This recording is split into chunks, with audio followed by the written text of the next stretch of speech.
နာချစ်ခဲ့ဘူးတဲ့သူလေးကိုတရားရင်ဖုန်းခေါ်ဖြစ်တဲ့အချိန်တိုင်းကွယ်ညညမှာစကားတွေပြောတဲ့သူတယောက်တည်းလွန်တရားလေးပြောင်းွယ်ဖို့စိတ်တခေါ်အားရည်စည်ခဲ့သူ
ဒီနေ့ရောက်သူရှောက်ခဲ့ဖူးတဲ့ဒီလမ်းမှာ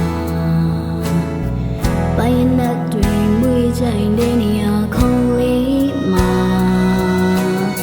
လူသားစုဖူးတဲ့ကတိတွေကုန်ချစီ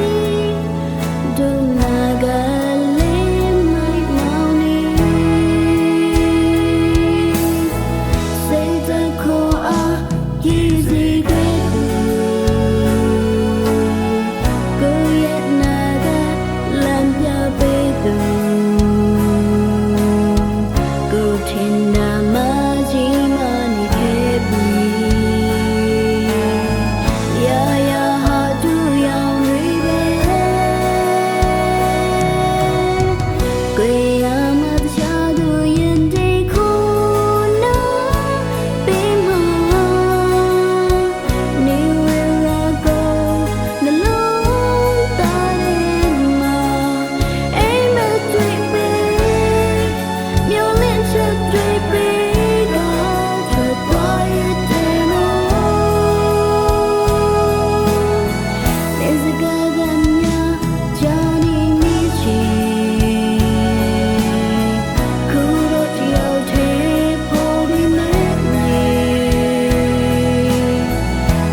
Become my